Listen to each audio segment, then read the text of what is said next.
Hello to all everyone, my name is Mohiddin Khan and आप मुझे देख रहे हैं एमकेएस केमिस्ट्री चैनल पे।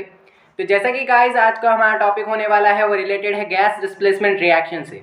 तो गैस डिस्प्लेसमेंट रिएक्शन क्या होती है, प्रेसिपिटेशन रिएक्शन क्या होती है, उन चीज़ों के बारे में आज हम डिस्कस करने वाले हैं। इससे पहले लेक्चर के अंदर हमने क्या डिस्कस किया था, हमने ये बातें डिस्कस की थी कि आयन एक्सचेंज रिएक्शन क्या होती है, न्यूट्रलाइजेशन रिएक्शन क्या होती है, उसके बहुत ही सारे एग्जांपल्स के बारे में हम डिस्कस किया था। कुछ स्ट्रॉन्ग बेस, स्ट्रॉन्ग एसिड, उनके बारे में हमने डिस्कस किया था। अगर आपने वो लेक्चर नहीं देखा है तो आई बटन के अंदर लिंक आ रहा है, वहाँ से जाकर आप उस पूरे के पूरे लेक्चर को देख सकते हैं, उस कहानियों को पूरी तरह से क्लियर कर सकते हैं। तो आज का लेक्चर शुरू करने से पहले बस इतनी सी बात बोलना चाहता हूँ कि वीडियो को कर दीजिए लाइक एंड चैनल को कर दीजिए सब्सक्राइब। तो चलिए आज का वीडियो शुरू करते हैं। तो आज जो हमारा टॉपिक है वो है हमारे पास में गैस डिस्प्लेसमेंट रिएक्शन के ऊपर। गैस डिस्प्लेसमेंट रिएक्शन क्या होती है उसके बारे में हम जानेंगे। तो देखते हैं यहाँ पे क्या लिखा हुआ है। In two case the reaction here will be ion exchange, यानी कि दो कंडीशन हो सकती है, दो केस हो सकती है जब गैस डिस्प्लेसमेंट रिएक्शन के अंदर आयन एक्सचेंज होगा। अब वो क्या दो कंडीशन हो सकती है उनके बारे में देख लेते हैं। तो सबसे पहला है if ammonium hydroxide is being form in the product, यानी कि जब प्रोडक्ट के अंदर हमारे पास में अमोनियम हाइड्रोक्साइड बने। अब अपन को ये नहीं पता कि अमोनियम हाइड्रोक्साइड क्या है, तो अपन की कहानी रुक जाएगी ना, अपन को समझ में नहीं आएगा ना। तो अमोनियम हाइड्रोक्साइड क्या होता है वो हमसे सबसे पहले ये पता होना चाहिए। तो सबसे पहले ये पता होना चाहिए अमोनियम हाइड्रोक्साइड क्या है। तो अमोनियम हाइड्रोक्साइड का जो फॉर्मूला होता है वो NH4OH होता है। ये बात क्लियर हो गई। अब देखते हैं अगला topic. If carbonic acid is being form in product, यानी कि जिस रिएक्शन के अंदर अमोनियम हाइड्रोक्साइड बने प्रोडक्ट के अंदर, और जिस रिएक्शन के अंदर कार्बोनिक एसिड बने। अब कार्बोनिक एसिड क्या होता है वो नहीं पता, H2CO3 को कार्बोनिक एसिड कहा जाता है। यानी कि किसी भी रिएक्शन के अंदर प्रोडक्ट के अंदर अमोनियम हाइड्रोक्साइड बने या फिर कार्बोनिक एसिड बने, ammonium hydroxide NH4OH, carbonic acid H2CO3, इन दोनों में से कोई भी बने तो वो रिएक्शन आयन एक्सचेंज रिएक्शन होती है और उसे गैस डिस्प्लेसमेंट रिएक्शन कहा जाता है। अब ऐसा क्यों, अमोनियम हाइड्रोक्साइड ही क्यों, हमारा कार्बोनिक एसिड ही क्यों?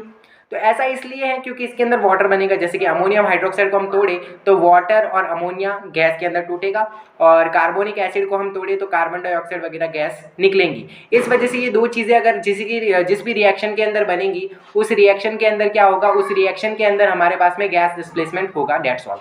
तो देखते हैं इसके अंदर जो एग्जाम्पल है। सबसे पहला यहाँ पर एग्जाम्पल दिया हुआ है ammonium chloride plus sodium hydroxide. इन एग्जाम्पल्स को लेकर के हम क्लियर करते हैं सबसे पहले।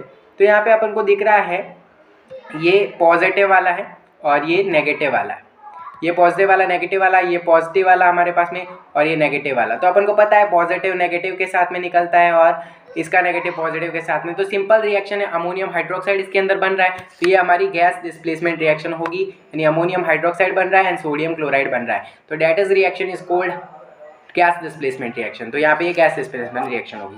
सेकंड एग्जांपल हमारे पास में CaCO3 प्लस H2SO4, ये रिएक्शन है हमारे पास में। इसमें ये +2 मतलब इस पर जो है हमारा चार्ज होता है +2 और इस पर हमारा प्लस चार्ज होता है -2। ये अपन ने पिछले लेक्चर के अंदर भी बताया था। और इसके ऊपर पॉजिटिव चार्ज होता है और इसके ऊपर -2 चार्ज होता है। तो ये बात अपन को क्लियर करनी है। तो इसका नेगेटिव आयन इसके पॉजिटिव आयन के साथ में और इसका पॉजिटिव आयन इसके नेगेटिव आयन के साथ में, तो हमारे पास में इस तरीके का कुछ बनने वाला है। तो इस तरीके से देखो यहाँ पे H2CO3 बन रहा है ना, H2CO3 और इसमें NH4OH, यानी अमोनियम हाइड्रोक्साइड बन रहा है, H2CO3 बन रहा है। ये दोनों किसी भी रिएक्शन के अंदर दिख जाए ना तुम्हें तो वो रिएक्शन होती है हमारे पास में आयन एक्सचेंज रिएक्शन के अंदर गैस डिस्प्लेसमेंट रिएक्शन। क्योंकि इससे जो है हमारे पास में ये जो है ना, ये टूट करके क्या बनाएगा हमारे पास में NH3 गैस बनाएगा ना, NH3 गैस, और ये हमारे पास में कार्बन डाइऑक्साइड बनाएगा, क्या बनाएगा, CO2 बनाएगा। ये बात ध्यान रखनी है अपन को। ये होती है गैस डिस्प्लेसमेंट रिएक्शन की कहानी। तो ये पूरी क्लियर हो चुकी है हमारी गैस डिस्प्लेसमेंट रिएक्शन क्या होती है। जिसके भी रिएक्शन के प्रोडक्ट के अंदर अमोनियम हाइड्रोक्साइड बने तो वो गैस डिस्प्लेसमेंट रिएक्शन होती है, कार्बोनिक एसिड H2CO3 बने तो वो हमारे पास में गैस डिस्प्लेसमेंट रिएक्शन होती है। तो यहाँ पे पूरी कहानी क्लियर हो गई। बहुत से लोगों को ये समझ में नहीं आया होगा क्योंकि उनको तो कुछ लेना देना ही नहीं है। उनको तो बस ये स्लोगन लेकर के चलते हैं कि पढ़ना लिखना छोड़, पढ़ाई रख, नकल पे रख आस, और ऐसी नकल वकल करते रहते हैं और उनको ये समझ में आएगा नहीं। तो जिसको समझ में आया उसके लिए तो अच्छा है, नहीं समझ में आया तो ठीक है। चलिए आगे का हमारा टॉपिक शुरू करते हैं। तो नेक्स्ट जो हमारा टॉपिक है वो क्या है, वो है प्रेसिपिटेशन रिएक्शन। तो अब प्रेसिपिटेशन रिएक्शन क्या होती है उसके बारे में जानते हैं। क्या जानेंगे, प्रेसिपिटेशन रिएक्शन के बारे में जानेंगे। किसके बारे में जानेंगे, प्रेसिपिटेशन रिएक्शन के बारे में। प्रेसिपिटेशन रिएक्शन क्या होती है तो देखते हैं प्रेसिपिटेशन रिएक्शन क्या होती है। If on mixing two aqueous solution a compound precipitates in the test tube, this phenomena is called precipitation reaction. अब यहाँ पे ये बोलने की कोशिश किया गया है, यहाँ पे थ्योरी अपन को कभी भी समझ में नहीं आती, मुझे भी आज दिन तक कभी समझ में नहीं है। एग्जाम्पल से ही हर बातें क्लियर होती है, तो एग्जाम्पल को अपन को ध्यान से पढ़ना पड़ता है। तो यहाँ पे ये लिखा हुआ है थ्योरी, फिर भी मैं समझा देता हूँ कि दो एक्वस सॉल्यूशन। अब एक्वस सॉल्यूशन क्या होता है, इसके अंदर वाटर वाला सॉल्यूशन, यानी कि एक्वस सॉल्यूशन जिसके अंदर वाटर हो, यानी कि जलीय विलयन हिंदी के अंदर कहते हैं एक्वस सॉल्यूशन। तो यानी कि दो एक्वस सॉल्यूशन को एक दूसरे के साथ में मिक्स करना है। तो मिक्स करने से बोल रहा है कि एक एक्वस सॉल्यूशन, एक कंपाउंड क्या होता है, नीचे बैठने लगता है, यानी प्रेसिपिटेट हो जाता है। अब प्रेसिपिटेट हो जाता है तो इसी घटना को, इसी फिनोमिना को हम प्रेसिपिटेशन रिएक्शन कहते हैं। ये तो है डेफिनेशन। अब यहाँ पे एक मैं डायग्राम दिखाता हूँ तुमको कि प्रेसिपिटेशन रिएक्शन क्या होती है। जैसे कि ये सॉल्यूशन है हमारे पास में, सॉल्यूशन के अंदर कुछ हमने क्या डाला, कुछ भी कण डाल दिए किसी भी अदर हमारे पास में सॉल्यूशन के, मतलब ये एक सॉल्यूशन था तो इसके अंदर कुछ अदर पार्टिकल डाल दिए और ये क्या हो गया, धीरे धीरे यहाँ पे नीचे बैठना शुरू हो गया। तो यही होता है हमारे पास में प्रेसिपिटेशन।